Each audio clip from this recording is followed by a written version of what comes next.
presented by PY Films। बोलिए शंकर भगवान की।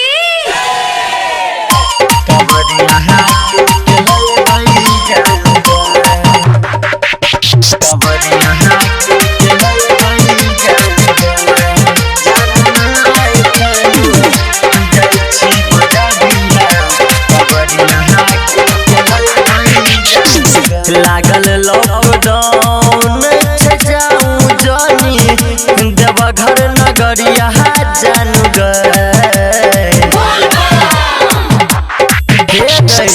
लागल लॉकडाउन जाऊं जानी देवघर नगरिया जानू गए। हम जइबे करबे देवघर, हमरा बहुत दिन के सपना चले।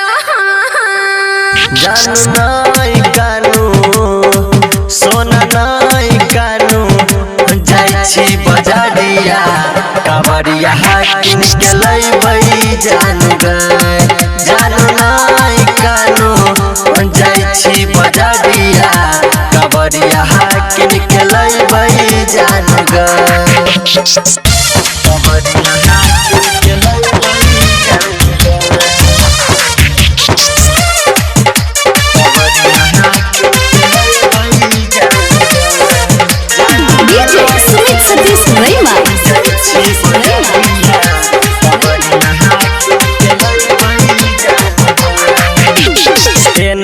कानू बात हमर मानू सुनू न हमर धनिया ये जौने जब घर लागैया डर ठंडा छे गंगा के पनिया ये।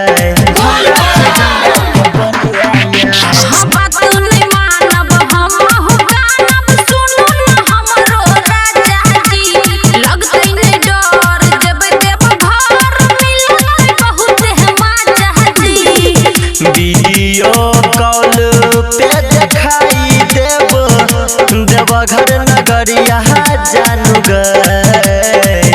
वीडियो कॉल पे दिखाई देव देवघर नगरिया जानू गए। नहीं, हम वीडियो कॉल पर नहीं देखबै, हम फेस टू फेस बाबा से मिलबै। जानू नहीं कानू सोना नहीं कानू जाई छी बजारिया कावरिया किन के लइबै जानू गए। जानू नहीं कानू जाई छी बजारिया कावरिया किन के लइबै जानू गए। कावरिया किन के लइबै जानू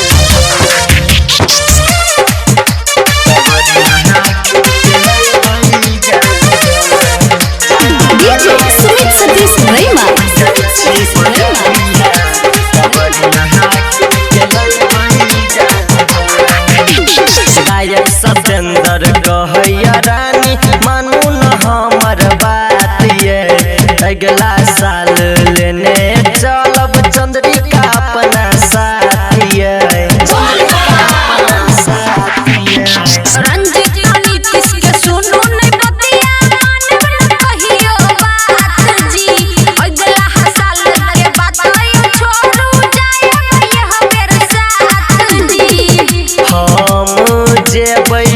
अकेले रानी बन के पुजरिया जानू गए।